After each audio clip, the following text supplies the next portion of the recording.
चिटणीस, जी राणी साहेब। या फरमानात असं लिहिलंय तरी काय, ज्यामुळे आमच्या सुनबाईंचा चेहरा पांढरा फटक झालाय? सांगा। माफ करा राणी साहेब,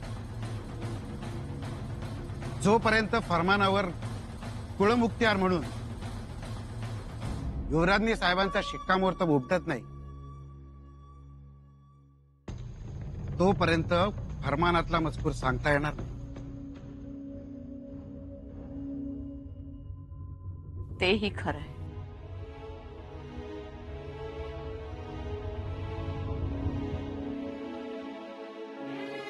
पोरी,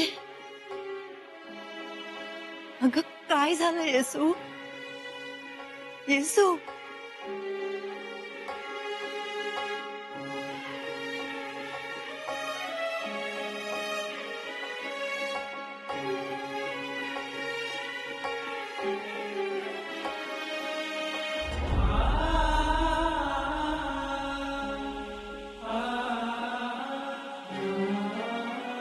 द्या फरमान।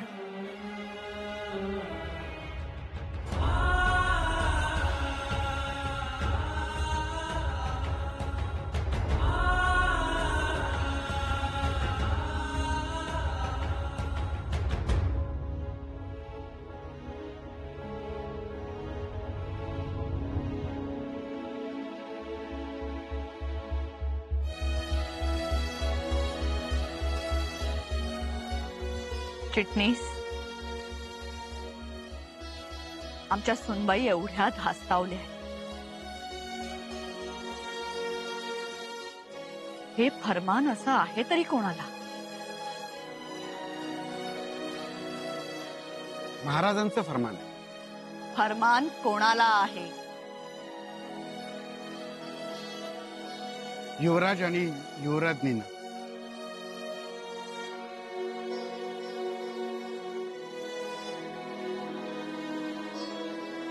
महाराजांचं फरमान?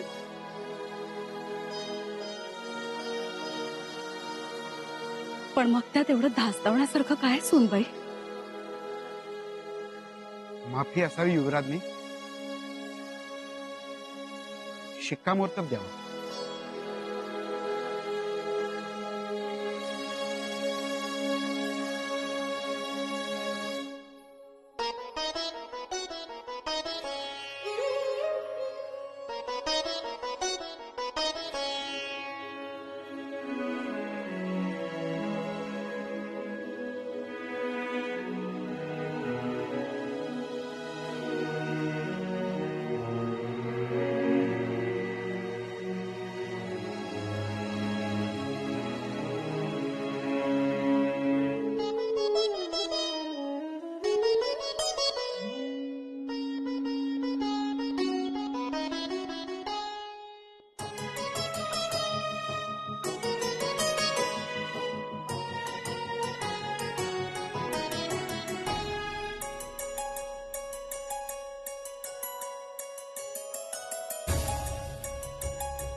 आता कुळमुक्तारांचा शिक्कामोर्तब झालाय,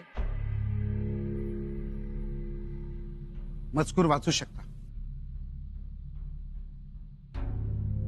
चिरंजीव युवराज संभाजीराजे यांस अनेक आशीर्वाद। आपणास आदेश देण्यात येतो आहे की आपण त्वरेने रायगड सोडून शृंगारपुरी जावे?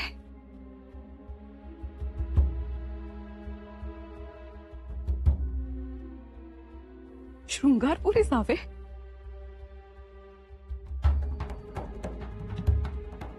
म्हणजे शंभूराजांनी रायगड सोडून जावं?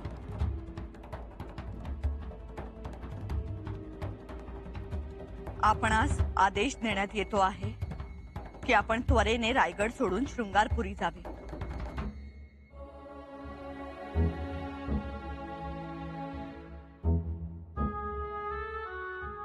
तेथील सरकारी निवासात राहून प्रभावळीचा सुभा सांभाळणे असून तेथील चोख बंदोबस्त ठेवणे आहे.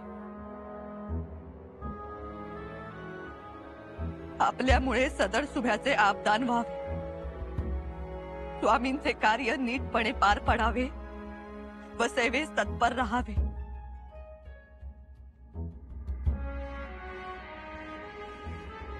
तुम्ही फरमान वाचताना रडताय, परंतु मला ते लिहिताना सुद्धा रडायला येत होतं.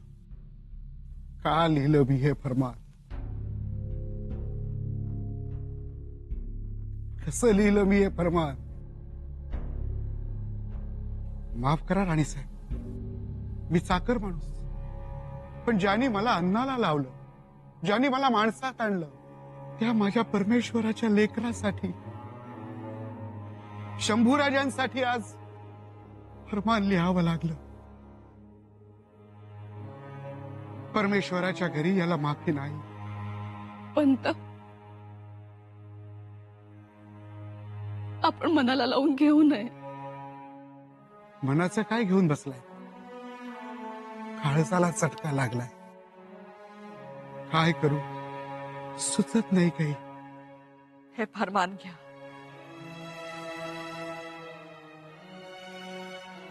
आता काय करायचंय? शंभूराजांकडे देऊन देऊ. ते म्हणजे द्यावंच लागेल. नको.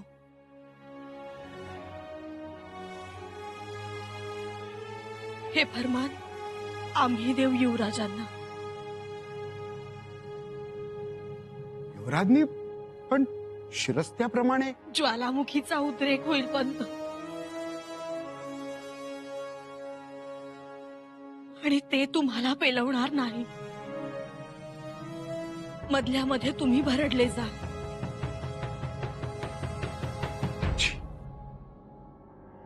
पण मग लवकर फरमान बजवावं लागेल. आम्ही तातडीनं फरमान बजावू. जी युवराजनी.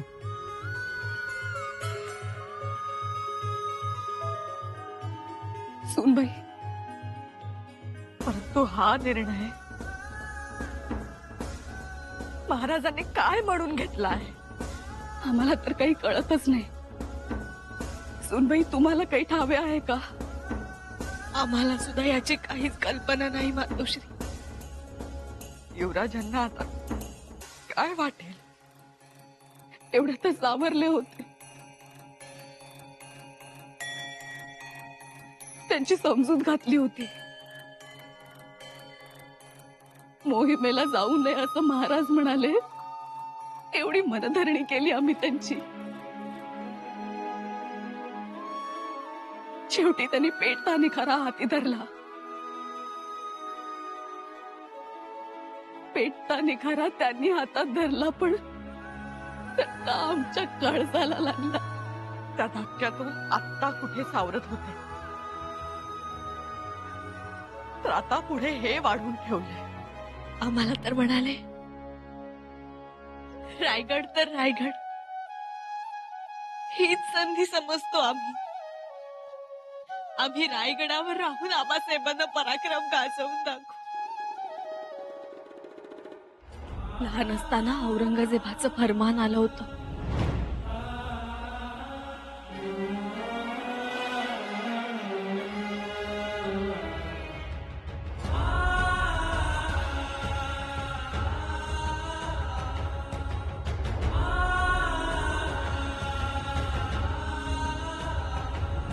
ते फरमान घेताना त्यांनी गुडघे टेकले होते,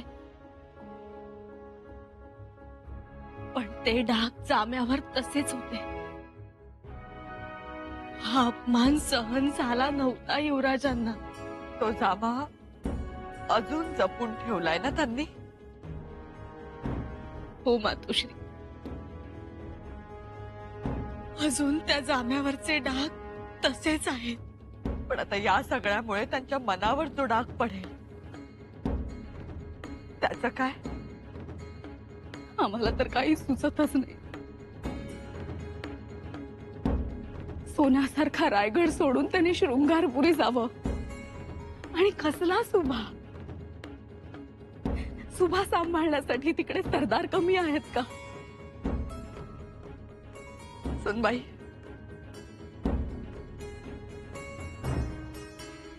सुनबाई, तुम्ही जा आणि हा फरमान युवराजांना द्या. आम्ही जातो. आम्हाला आता काही सुचत नाहीये. सह्याद्रीवर शौर्याचा हा रेखीव पुतळा जसा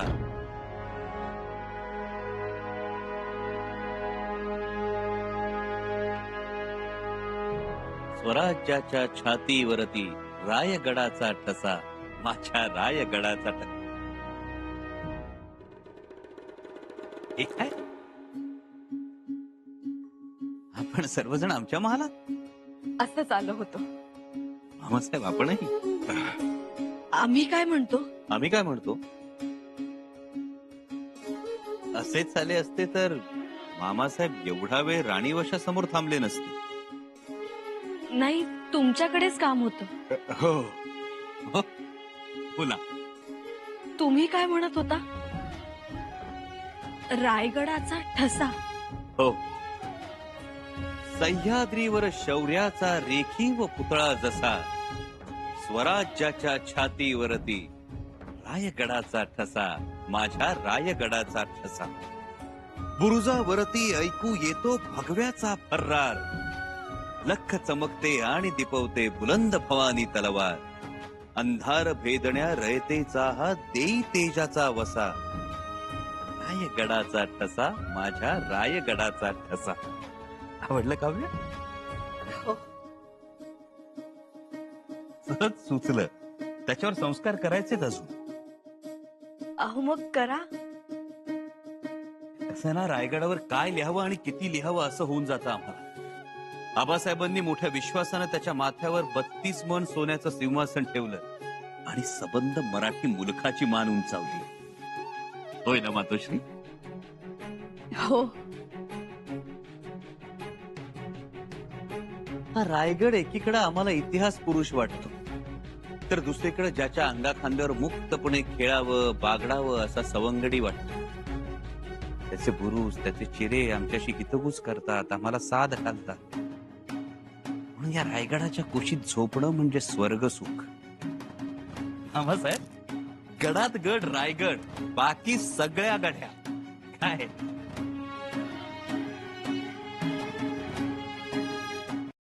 महाराज, शंभूराजांनी लय धीरानं घेतलं बघा. आणि हे आतापासनं नाही, फार जन्मापासनं उपजतच आहे त्यांच्या. कुठं बी टाका त्यासनी चांदीच्या सुरती नाण्यासारखं खण खण वाजणार बघा. गंभीरराव, हे नकाशे तुम्ही तयार केले? नाही, शंभूराजांनी. अहो त्यासनी कळलं आपण काही दक्षिण मोहिमेवर जाणार नाही, केलं माझ्या हवाली. वर म्हणलं इजयी होऊनच या. आपल्या इजयी फौजांच्या घोड्यांच्या टापानं गगनात उसळलेली धूळ आमासने बघायचे रायगडाच्या पुरचावर उभं राहून. गंभीरराव, शंभूराजे रायगडावर असणार नाहीत. म्हणजे ते शृंगारपूरला जातील. शृंगारपुरी म्हणजे त्यांच्या सासूरवाडीला? शृंगारपूरला जाऊन ते प्रभावलीचा सुभा सांभाळतील. महाराज माफी असावी, तर किती गडगडायला होता त्याच. गंभीरराव, फार सुभेदारच केलाय की होत्या. गंभीरराव, महाराज आम्ही काय बोलावं तुम्हाला नाही. दक्षिण मोहिमेचं नेतृत्व देणार होताच त्यासनी ते तर दिलं नाहीच. वर त्यांची रायगडाची पण वाट जर बंद करणार असाल तर आम्ही काय बोलावं. काहीही बोलू नका. का बोलू नको, का बोलू नको महाराज. साऱ्या रयतेचा न्याय करणारे तुम्ही पोटच्या गोळ्यावर का व अन्याय. महाराज वरती आमची माऊली, आमची बहीण सईबाई साहेब आबाळात टिपा गाळायला लागली तर यो उंच रायगड बी त्यात बुडून जाईल. व नका करू असं महाराज, हात जोडतो. सरसेनापती म्हणून नाही, मामा म्हणून म्हणतोय, नका करू असं. पोराचा पार कडेलोट होईल. व ते प्रत्येक गोष्टीला तुमच्या पुढं मान हलवत्यात तर किती वज टाकाल त्यांच्या शिरावर. नका करू असं. हात जोडतो, पाया पडतो तुमच्या. आंबेराव, शंभूराजांनी शृंगारपुरी जाणं अत्यंत गरजेचं आहे आणि हा निर्णय मी अत्यंत विचारपूर्वक घेतला. महाराज यावर भाष्य नकोय. ही तुमची भावना बोलते आणि आम्ही जेव्हा भावना म्यान करतो तेव्हा आमची तलवार उसळते. स्वराज्य उगाच उभं राहत नाही. गडात गड रायगड, बाकी सगळ्या गढ्या.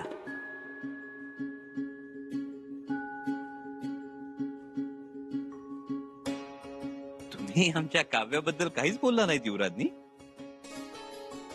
आम्ही काय तुमच्या काव्याबद्दल बोलणार. तुमचं काव्य तर उत्तमच असतं. उत्तम आहे मातोश्री. हो, हा रायगड आमच्यासाठी आधार आहे. त्यानं हात दिला म्हणून मोहिमेच्या होकार नकारातून सावरू शकलो आम्ही. म्हणून म्हटलं त्याच्यावरच काव्य लिहावं. पण खरं सांगू युवराज, ऐकावं तर आपल्या तोंड संस्कृत काव्य, ब्रजभाषेतलं काव्य. हो, थांबा मातोश्री. शंभु सोई युवराज कहे, सुनिए माताओ, हम दुर्ग हाल तुम सौ निहाल रहिय तू है. म्हणजे हे रायगडा ऐक रे, माझी सगळी जबाबदारी तुझ्यावर सोपवून मी मोकळा झालो आहे.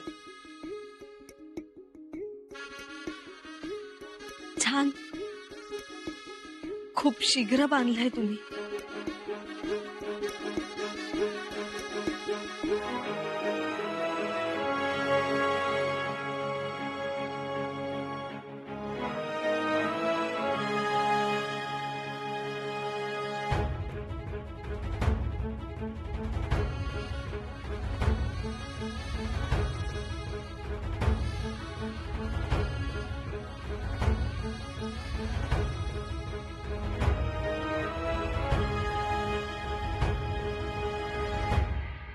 युवराज संभाजी राजे.